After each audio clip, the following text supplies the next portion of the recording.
"You've disgusted me since the day I met you," Sabrina announced at my son's birthday party, her voice cutting through the laughter like a rusty knife. I smiled sweetly and replied, "Well, let's see if you like what I prepared for everyone." I reached for the TV remote and a video began playing on the big screen. The entire room fell silent as they watched. What happened next destroyed everything they thought they knew. If you're watching this, hit that subscribe button and let me know in the comments where you're tuning in from. Because honey, you're about to witness the most satisfying takedown of the century. The birthday cake sat perfectly on my grandmother's antique dining table, the same table where 4 generations of my family had celebrated life's precious moments. Too bad it was now hosting a celebration for the woman who stole my house, my son, and apparently my sanity along with it. "Daniel, sweetie, could you help me with the candles?" Sabrina called out in that sugar-sweet voice that made my teeth ache. She was wearing my grandmother's pearl necklace, by the way, because apparently taking my house wasn't enough. She needed the family jewelry too. My son Daniel rushed over like a trained puppy. At 32, you'd think he'd have developed some independence. But here we are. The guests, mostly Sabrina's friends, because heaven knows she'd driven away all of mine, chatted and laughed in what used to be my living room. Vivian, Robert, Daniel's business partner, approached me with that weird smile he always wore. Something about that man always made my skin crawl, like he was constantly plotting something. "Great party. Thanks for helping organize everything." Helping? I wanted to laugh. This was my house until 2 years ago, buddy. "Oh, you're welcome, Robert. I just love contributing to celebrations in my former home." The sarcasm flew right over his head. Naturally, little Noah, my 3-year-old grandson, tugged at my dress. "Grandma Vivian, why did you have to move away?" Before I could answer, Sabrina's voice rang out again. "Everyone gather around. Time for the birthday speech." The guests formed a circle around Daniel, who looked genuinely happy for the first time in months. Poor kid had no idea what was coming. Neither did anyone else, for that matter. Sabrina raised her wine glass, my crystal wine glass, thank you very much, and began her performance. "I just want to say how grateful I am for this beautiful family we've built together. Daniel, you've given me everything a woman could want." She paused dramatically. Then her eyes found mine across the room. The temperature seemed to drop 10 degrees. Of course, not everyone has been supportive of our happiness. Some people just can't accept when others find true love and success. Her gaze never wavered from mine. Some people are just bitter and disgusting. The room grew uncomfortable. A few guests shifted nervously. Daniel looked mortified, but didn't say a word to defend me. Of course he didn't. Then she delivered the final blow. She leaned in close, her smile never wavering for anyone watching, and whispered directly in my ear with venom that could have killed a horse. "You've disgusted me since the day I met you." Then she pulled back, maintaining that sugar-sweet expression like she'd just complimented my dress. I could have cried. I could have stormed out. I could have thrown that crystal wine glass right at her perfectly veneered smile. Instead, I smiled back. "Well, Sabrina, let's see if you like what I prepared for everyone tonight." I walked calmly to the TV remote on the coffee table. My hands weren't even shaking. Funny how clarity feels when you finally decide to stop being the victim. I thought we could all watch a little home movie together. You know how much I love family memories. The screen flickered to life, and there it was. Crystal clear HD footage of Sabrina and Robert in what appeared to be a very intimate moment in his car outside the Marriott downtown. The room went dead silent. Not even Noah was making a sound. Sabrina's face went from smug to pale to green in about 3 seconds flat. Robert looked like he was about to have a heart attack. And me? Well, I was just getting started. But let me back up and tell you how we got to this delicious moment. Because, honey, this story didn't start with revenge. It started with the biggest mistake my son ever made. 2 years ago, Daniel was dating Emily Morrison, the sweetest girl you could imagine. She was studying to be a veterinarian, volunteered at the animal shelter, and actually helped me with my garden on weekends. You know, the kind of girl who makes you think your son might actually turn out okay. "Mom, Emily and I are talking about moving in together," Daniel had told me over Sunday dinner. I was practically planning their wedding in my head. Then Robert showed up. Daniel met Robert through some tech networking event. And suddenly my son was full of big dreams about starting their own software company. "We're going to revolutionize small business management, Mom. This could be huge." Robert seemed decent enough, married with 2 kids, drove a sensible sedan, talked about his family constantly. I thought he'd be a good influence on Daniel. Shows how much I know about reading people, right? They rented a tiny office space and worked 18-hour days. Emily barely saw Daniel anymore, but she was supportive. He's following his dreams, Mrs. Patterson. I admire that about him. God, that girl had more patience than a saint. Then they hired their first employee. Sabrina Walsh walked into that office like she owned the place, wearing a skirt that belonged in a music video and enough perfume to knock out a horse. She was 26, blonde, and had the kind of confidence that comes from knowing every man in the room is staring at you. "I'm here about the administrative assistant position," she announced, though she looked about as administrative as a Vegas showgirl. Within a week, she was flirting with Daniel. Within 2 weeks, she was staying late to help with projects. Within a month, my son was acting like a complete stranger. "Emily and I are taking a break," he announced one evening, not even looking me in the eye. "A break? Daniel, you've been together for 3 years. What happened?" "Nothing happened, Mom. We just want different things." Different things. Right. What he wanted was apparently a blonde bombshell who giggled at everything he said and wore her ambition like cheap perfume. The breakup devastated Emily. She came to see me one last time before moving back to her hometown. "I don't understand what happened, Mrs. Patterson. One day we were planning our future, and the next day he's telling me he needs space." I wanted to tell her about Sabrina, but what was the point? My son had made his choice, and it wasn't the girl who would have made him truly happy. Sometimes people lose their way, sweetheart. That doesn't mean they'll stay lost forever. How wrong I was about that last part. 6 months later, Sabrina was pregnant, and my son was planning a wedding. Because nothing says solid foundation like getting knocked up by your boss. Am I right? "Mom, we want to have the wedding here at the house," Daniel announced during one of his increasingly rare visits. Sabrina fell in love with the gardens. My gardens. The ones I'd spent 15 years cultivating. The ones Emily used to help me weed every Saturday morning. "Of course, honey. Whatever makes you happy." Because what else was I going to say? "No, you can't marry the walking red flag in my beautiful family home?" Sabrina was already acting like she lived there, rearranging my furniture when she came over and commenting on how outdated everything looked. The woman had zero class, but plenty of opinions. "This place has such potential," she told me while eyeing my mother's china cabinet. "It just needs someone with vision to modernize it." Vision. Like that was what my century-old family home was missing. The wedding was small but elegant, mostly because I planned the whole thing while Sabrina complained about morning sickness and creative differences. The creative difference being that she wanted everything pink and gold, while I was trying to maintain some dignity. After the honeymoon, which they spent in Cabo while I babysat their new office, they moved into my house, temporarily, just until we get on our feet financially, Daniel explained. "The company is doing well, but we want to save for a down payment on our own place." Temporarily. That's what they said. Robert was over constantly now, working on business plans at my dining room table and eating my food. The man had apparently forgotten he had his own home and family 40 minutes away.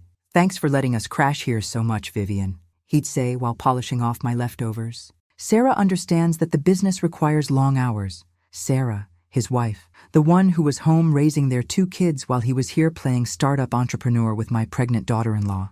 Sabrina's pregnancy was like living with a hormonal tornado. She criticized everything: my cooking, my decorating, my negative energy. She complained about the water pressure, the thread count of the guest room sheets, and the fact that my house didn't have a walk-in closet big enough for her expanding wardrobe. "Daniel, your mother's house is really cramped," she'd say right in front of me. "When we get our own place, I want something more open concept." Cramped. My 4-bedroom, 3-bathroom Victorian was cramped, but the worst part wasn't her complaints. It was watching my son agree with everything she said. Daniel, who used to defend me against anyone, was now nodding along while his wife insulted everything about my life. "Mom, maybe Sabrina has a point about updating the kitchen," he'd say after she'd spent 20 minutes explaining why my vintage appliances were basically unusable. This woman was rewriting my son's entire personality, and I was front row center for the whole disaster.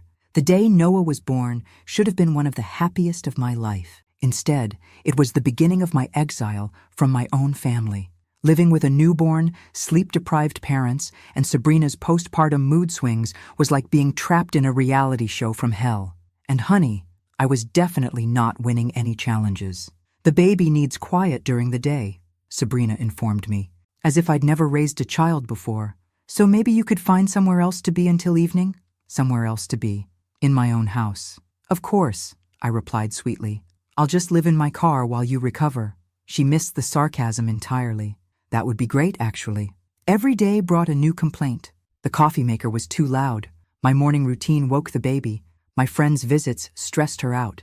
Basically, my entire existence was problematic. Daniel, meanwhile, was completely under her spell. When I tried to hold Noah, she'd swoop in 5 minutes later. He needs to eat, or he needs to sleep, or he needs his mother. Never mind that I'd successfully raised Daniel without a manual. Mom, Sabrina's just protective, Daniel explained when I finally confronted him. New mothers are naturally anxious. Naturally anxious. Right. Like there was anything natural about the way she guarded that baby, like I was going to kidnap him. The breaking point came 3 months after Noah was born.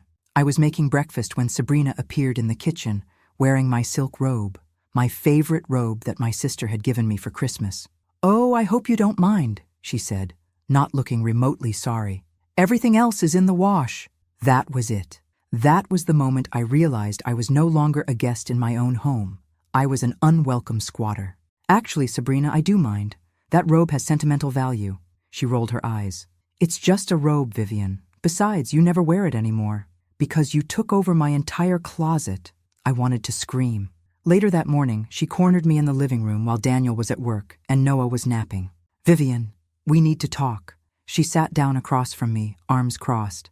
"This situation isn't working anymore." "What situation?" "You living here. It's causing tension between Daniel and me, and that's not good for Noah." The audacity, the sheer, breathtaking audacity of this woman. "Sabrina, this is my house. Was your house. Daniel and I are married now. We're a family, and families need space to grow without interference. Without interference. From the woman who owned the house they were living in rent-free. When Daniel came home that evening, the conversation was brief and brutal. "Mom, maybe it would be better if you found your own place for a while. Just until we figure out our long-term plans." My own son was asking me to leave my family home so his wife could be more comfortable. I stared at him. This man I'd raised, sacrificed for, loved unconditionally, and realized I didn't recognize him anymore. "Fine," I said quietly. "I'll start looking for somewhere else to live." Within 2 weeks, I'd moved into a small apartment across town. I left them the house, the furniture, the gardens, and apparently any hope of maintaining a relationship with my grandson. Standing in my new cramped living room, surrounded by boxes, I made myself a promise. I would find a way back into my family. And if Sabrina thought she'd won, she was about to learn that underestimating Vivian Patterson was her first big mistake. My new apartment was about as charming as a dentist's waiting room, but it gave me something I hadn't had in months: perspective. And honey, the view from the outside was crystal clear. Something was very, very wrong with this picture. It started with little things Noah would say during my supervised visits. And yes, that's what they felt like. Supervised visits with my own grandson in my own former house. "Grandma, Uncle Robert comes over a lot when Daddy's at work," Noah mentioned one afternoon while we were coloring. He was 3 now, old enough to notice patterns, but too young to understand what they meant. "Does he now?" I kept my voice casual while my mind started connecting dots. "Yeah, and Mommy makes him special lunch. They eat in the big dining room with candles. Candles. For lunch. With my son's business partner, while my son was at the office. Call it grandmother's intuition, but alarm bells were going off in my head like a fire drill. The next week, I decided to drop by unannounced with a casserole, just being a helpful mother-in-law, you understand.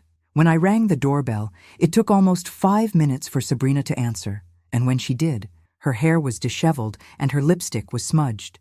"Vivian, what are you doing here?" "Just bringing dinner for my family." I held up the casserole dish, trying to peek around her into my former living room. "Oh, well, this isn't really a good time. Noah's napping and I was just cleaning, in a silk blouse and heels." "Sure, Sabrina. Is Robert here?" "I saw his car in the driveway." Her face went pale. We're working on some business stuff, for Daniel. Business stuff that required her to look like she'd been wrestling with her paperwork. I started paying attention after that.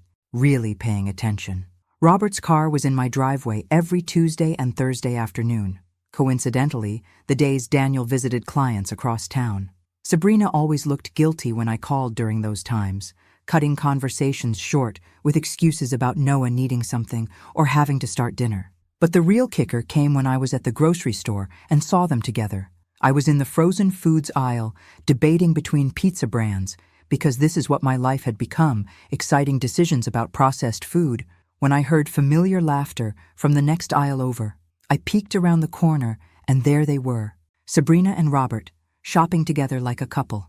She was hanging on his arm, giggling at something he'd said, while he pushed the cart with one hand and kept the other around her waist.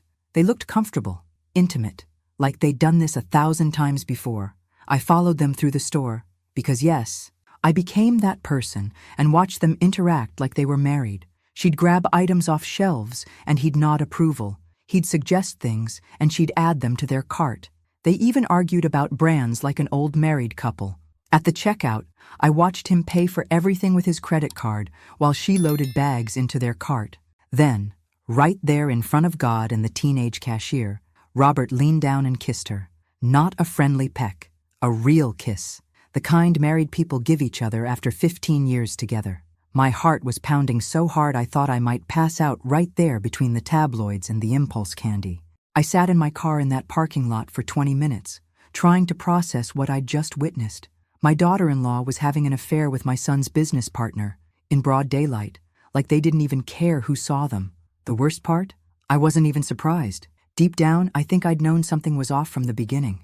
All those late nights, working, all those meaningful glances across the dinner table, all those times Robert showed up when Daniel wasn't home. Now I had to decide what to do about it. And let me tell you, the options were all terrible. You know what's worse than discovering your daughter-in-law is cheating on your son?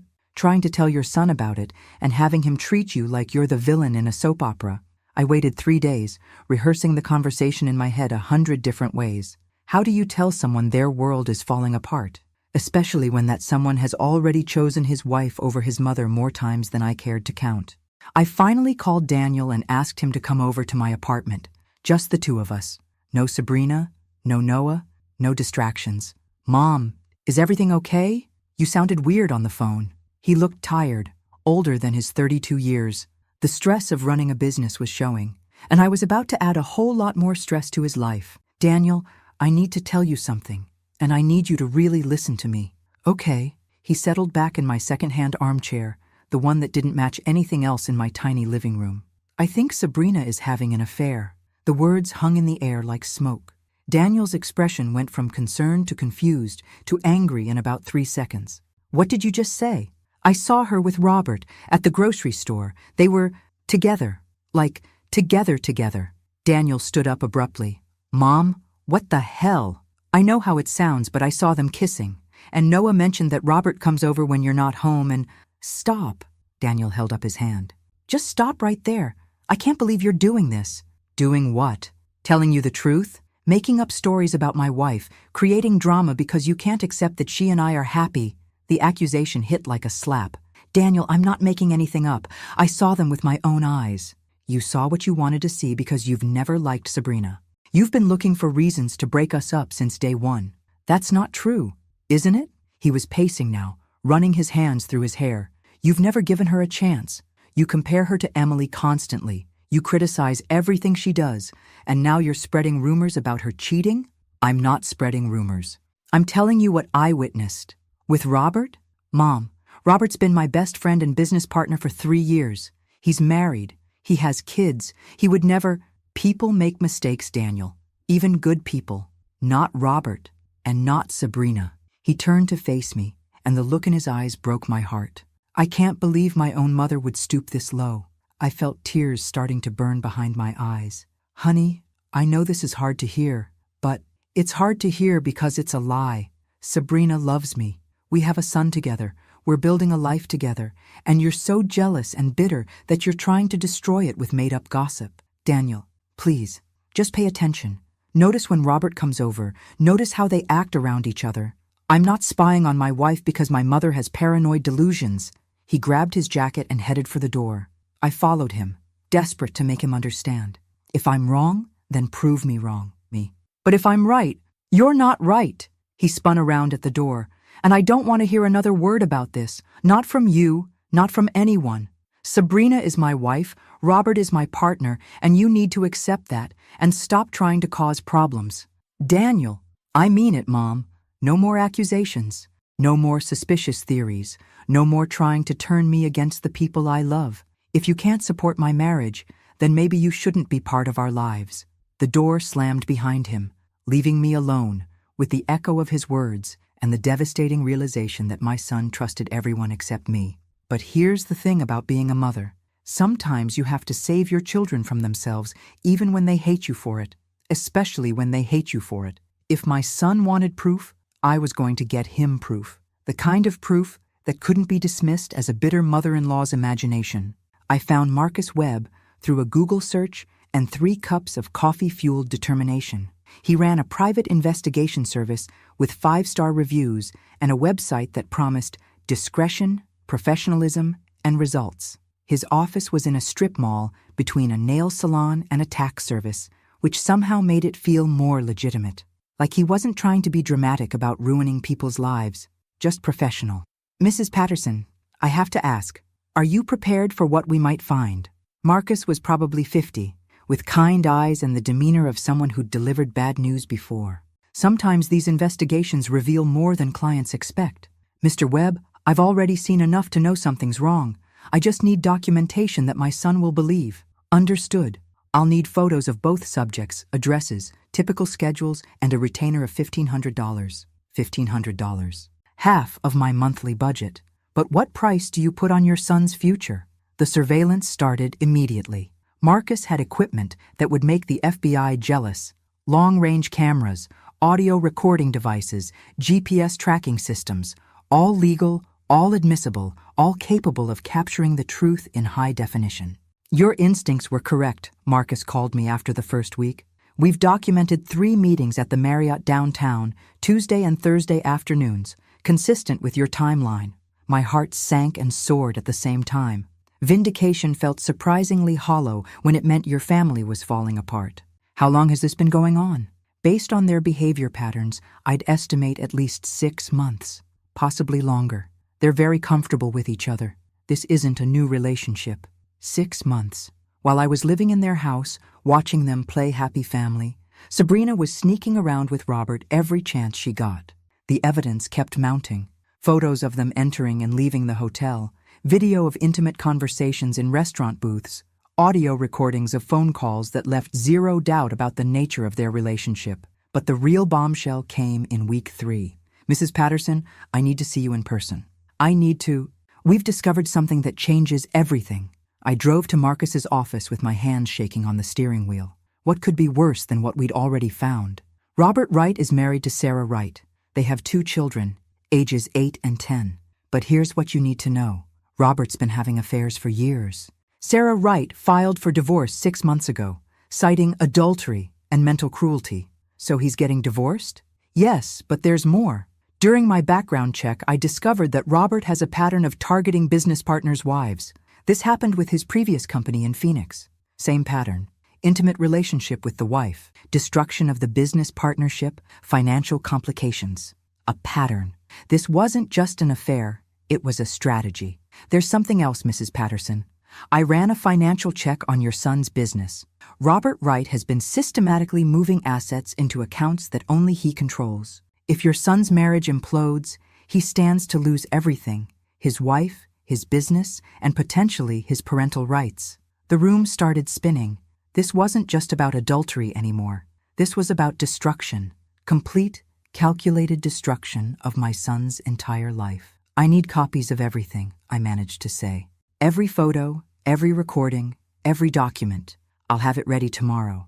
But Mrs. Patterson, I have to ask, what are you planning to do with this information? I thought about Daniel's birthday party, just 2 weeks away. I thought about Sabrina wearing my grandmother's pearls and sleeping in my bed and raising my grandson in my house while she destroyed my son's life behind his back. I'm going to give my son the birthday present he deserves, I said. The truth. The moment had arrived, and honestly, It was even more satisfying than I'd imagined during all those sleepless nights in my cramped apartment. The video played on my 75-inch TV, the one I'd stupidly left behind when I moved out, showing crystal clear footage of Sabrina and Robert in what you might charitably call a compromising position outside the Marriott Hotel. The silence in the room was deafening. 23 people watching my daughter-in-law's secret life unfold in high definition. You could have heard a pin drop if pins made sounds when they were shattering people's entire world view. Sabrina went from pale to green to the color of old cottage cheese. She kept opening and closing her mouth like a fish out of water, trying to form words that would somehow explain away what everyone was seeing. Robert looked like he was about to have a stroke. Sweat was literally beading on his forehead as he glanced frantically between the screen, Sabrina, and the exit. But the best part, the absolutely delicious part, was watching the other guests' faces. You know that moment in a movie when everyone realizes the villain's true identity? That was happening in real time in my former living room. "Turn it off!" Sabrina finally found her voice, lunging toward the TV remote in my hand. "Turn it off right now." "Oh, but we're just getting to the good part," I said sweetly, stepping out of her reach. "Everyone should see what you've been doing while Daniel's been working to support his family." The video continued. Marcus had done excellent work. The footage was undeniably clear, unmistakably intimate, and absolutely devastating. There was Sabrina and Robert kissing like teenagers in his car. There they were entering the hotel room.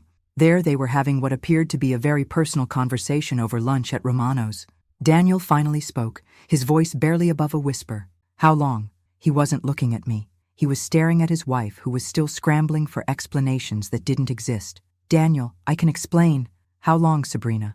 "It's not what it looks like." "How long?" Daniel's voice cracked like a whip across the room. Robert finally found his courage, or what passed for it. "Daniel, man, I can explain everything."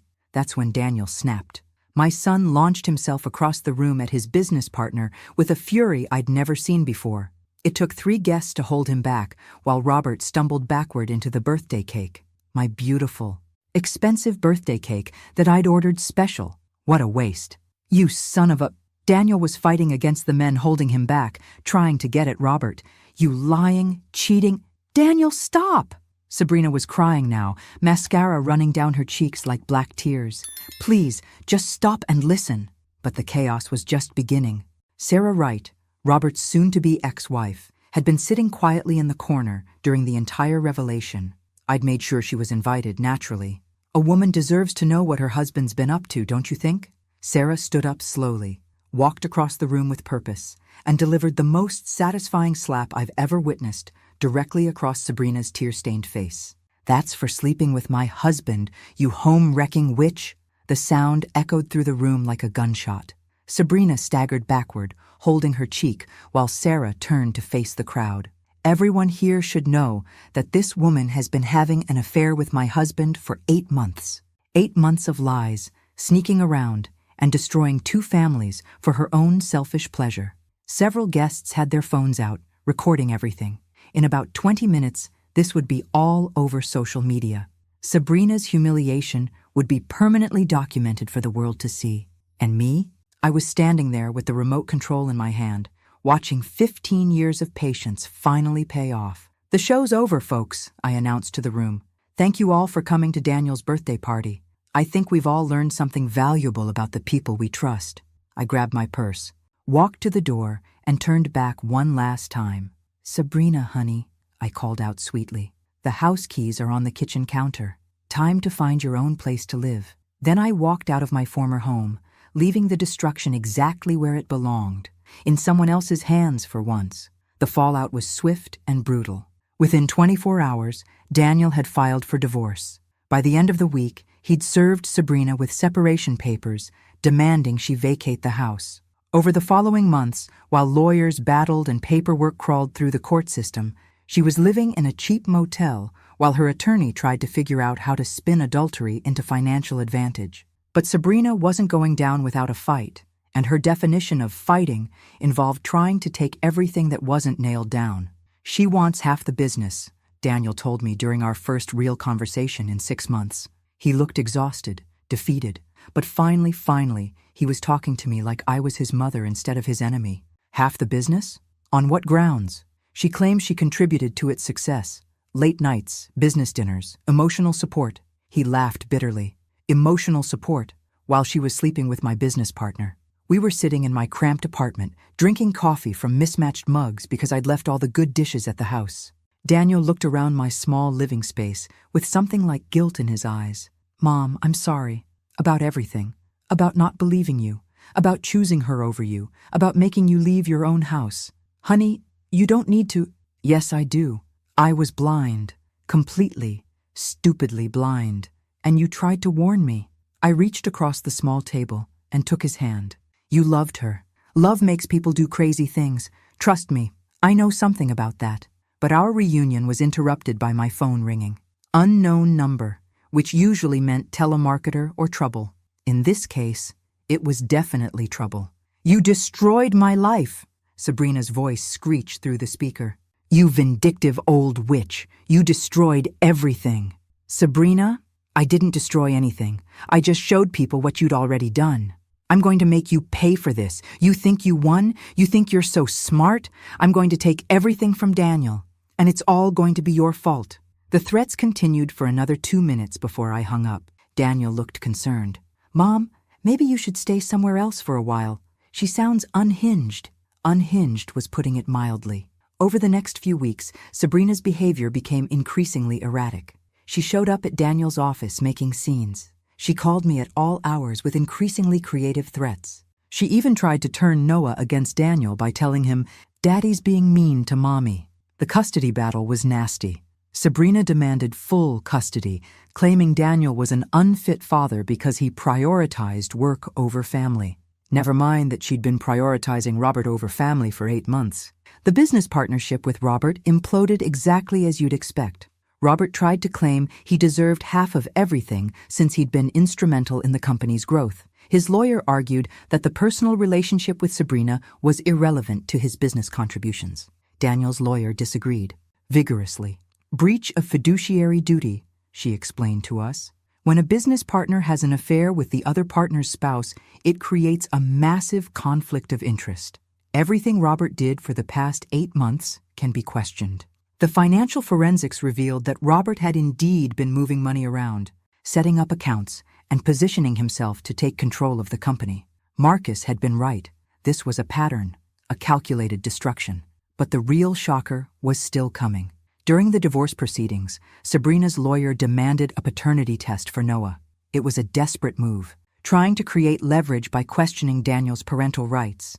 The results came back on a Tuesday afternoon. Daniel called me immediately. Mom, can you sit down? My heart stopped. What is it? Noah isn't my son. He's Robert's. The room started spinning. 5 years. 5 years of loving that little boy, watching him grow, being his grandmother. 5 years of Daniel being a father to a child who wasn't his. Daniel, I'm so sorry. You know what the crazy part is, Mom? After the shock wore off, I realized I don't care about biology. Noah is still my son in every way that matters. I've raised him since birth. I'm the only father he's ever known, and I've loved him every single day. Sabrina's lies can't change that, but she was certainly going to try. The paternity revelation should have been the end of the story, but it was actually just the beginning of the final act. And honey, this final act had more twists than a pretzel factory. Robert's reaction to discovering he was Noah's biological father was about as classy as you'd expect from a man who'd been cheating on 2 families simultaneously. I want nothing to do with that kid, he told his lawyer during a deposition that Daniel's attorney shared with us. That's Daniel's problem now. Charming? Real Father of the Year material there. Meanwhile, Sabrina was trying to use Noah's paternity as leverage in every possible way. She demanded more money from Daniel because he wasn't even the real father. She tried to get Robert to pay child support, but he'd lawyered up and was claiming financial hardship while fighting his own messy divorce. The man who'd seemed so confident destroying other people's lives suddenly became a coward when it was time to face consequences. The business partnership was officially dissolved, with Robert getting exactly what he deserved, nothing. The forensic accounting revealed he'd been embezzling money for months, which meant he was facing criminal charges on top of losing everything in his divorce. Sarah Wright, his ex-wife, got the house, the cars, the retirement accounts, and full custody of their children. She also got a restraining order after Robert showed up drunk at her sister's house, demanding what was rightfully his. Some people just never learn when to quit, you know? But the most beautiful part of this whole mess was watching Daniel transform back into the man I'd raised. The fog of Sabrina's manipulation was lifting, and my real son was emerging from the wreckage. "Mom, I want you to move back into the house," he told me one evening while we were watching Noah play with blocks on my apartment floor. "Daniel, that's your home now. You and Noah need your space." "It was never my home. It was yours. Grandmother's house, your garden, your memories. I was just borrowing it, and I let someone else ruin it." I looked around my tiny apartment, the mismatched furniture, the thin walls, the view of the parking lot, and then at my son's earnest face. "What about Sabrina? The divorce isn't final yet. She signed away any claim to the house yesterday. Turns out when you're caught cheating and trying to steal business assets, your negotiating position isn't very strong." The house felt different when I walked back into it 3 days later. Bigger, somehow, like it had been holding its breath during my exile and could finally exhale. Sabrina had done some damage. My grandmother's crystal was missing, along with several pieces of jewelry and my mother's silver tea service. But those were just things. The bones of the house, the heart of it, was still intact. Daniel had already started repairs. The walls that had been painted in Sabrina's preferred beige were being restored to their original warm colors. The garden, which had been neglected for 2 years, was getting professional attention. "I found Emily," Daniel mentioned casually while we were having coffee in the kitchen. The same kitchen where Sabrina had insulted everything about my life. "Emily Morrison? Your Emily?" "She's Dr. Emily Morrison now. She finished veterinary school and has a practice about an hour away. We've been talking." He paused, looking vulnerable. "It took some convincing. She was hurt, Mom. Really hurt. But we're taking it slow, rebuilding trust." The hope in his voice was unmistakable. After everything he'd been through, after all the damage and betrayal and humiliation, he was still capable of hope. "And how does she feel about Noah?" Daniel smiled. The first genuine smile I'd seen from him in years. "She said any child of mine is a child she could love. Biology doesn't matter to her." It never did. That's when I knew everything was going to be okay. Not immediately, not without work and time and healing, but eventually. Because the people who matter don't care about your mistakes or your baggage or your complicated family situation. They just care about you. 18 months later, I was standing in my garden, my restored, beautiful, blooming garden, watching Noah chase butterflies while Daniel and Emily planned their second chance at happiness. The divorce had been final for 6 months. Sabrina had moved 3 states away to live with some cousin who was apparently the only family member still speaking to her. She got exactly what she deserved. No house, no business assets, minimal visitation with Noah, and a reputation that followed her like a bad smell. Robert was serving 2 years for embezzlement and fraud. Turned out his pattern of financial manipulation went back further than anyone realized, and when 3 different business partners came forward with similar stories, the FBI got involved. Sarah Wright was rebuilding her life with her children, a new job that actually appreciated her accounting skills, and a healthy settlement from Robert's seized assets. And me? I was exactly where I belonged, in the house that had sheltered 4 generations of my family, watching my grandson grow up surrounded by love instead of lies. "Grandma Vivian!" Noah ran up to me with dirt on his hands and joy on his face. "Look what I found!" He held up a small garden snake, completely unafraid. Emily laughed from across the yard. "That's just a garter snake, Noah. They're good for the garden because they eat bugs. Can we keep him?" "Wild things belong in the wild, sweetie," I told him, "but we can visit him in the garden whenever we want." Daniel appeared beside us, putting his arm around Emily's waist in a gesture so natural it looked like they'd never been apart. "Mom, we have news," he said, grinning like a teenager. Emily held up her left hand, showing off a modest but beautiful engagement ring. "We're getting married. Again. Properly this time." I looked at these 2 people who'd found their way back to each other, despite years of interference and manipulation, and I felt something I hadn't experienced in a long time. Complete, perfect contentment. "When?" I asked. "Next spring," Emily said. "In the garden, if that's okay with you. Small ceremony, just family and close friends. Noah can be the ring bearer," Daniel added. "If he wants to, that is." Noah, who was still holding the snake and only half listening to adult conversation, perked up. Ring bear? Like a real bear? Bearer? Sweetie, you'd carry the rings down the aisle for Daddy and Emily. Cool. Can I bring my snake? We all laughed, the kind of laughter that comes from genuine happiness instead of forced politeness or hidden agendas. Later that evening, after Emily had gone home and Noah was asleep upstairs in the room that had once been Daniel's, my son and I sat on the front porch watching the sunset. Do you ever regret it, Mom? The way you exposed everything? Some people might say it was cruel. I thought about that question, really thought about it. Was I proud of orchestrating Sabrina's public humiliation? Did I enjoy watching her world crumble in front of 23 witnesses? Daniel, I spent 2 years watching that woman destroy everything I cared about. My home, my relationship with you, my grandson's stability. She made choices, and choices have consequences. I just made sure the consequences finally caught up with her. But the public humiliation part was necessary. If I'd just told you privately, again, would you have believed me? Or would you have found another way to dismiss the evidence and blame me for causing trouble? He was quiet for a long moment. I probably would have found a way to blame you. I was so deep in her manipulation that I couldn't see straight. Exactly. Sometimes the truth needs to be undeniable. Sometimes justice needs an audience. We sat in comfortable silence, watching the fireflies start their evening dance in my restored garden. The house behind us was full of the right kind of sounds. A child sleeping safely, the dishwasher running, the gentle hum of a home that was finally at peace. Thank you, Mom, for not giving up on me, for fighting for our family even when I was too blind to see what you were fighting against. I reached over and squeezed his hand. That's what mothers do, honey. We see the threats our children can't see, and we do whatever it takes to protect them, even when they hate us for it. I never hated you. Yes, you did, for a while, and that was okay, because I knew eventually you'd understand. The truth is, I'd do it all again.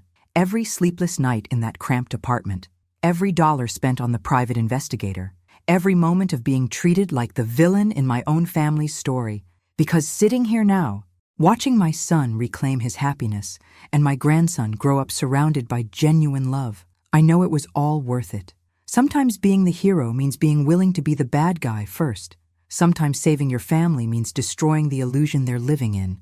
And sometimes, just sometimes, the good guys actually win. If you enjoyed this story of justice served cold, make sure to subscribe and let me know in the comments where you're watching from. Because, honey, if there's one thing I've learned, it's that the truth always comes out in the end. And when it does, you want to be on the right side of it. Thanks for listening. Don't forget to subscribe and feel free to share your story in the comments. Your voice matters.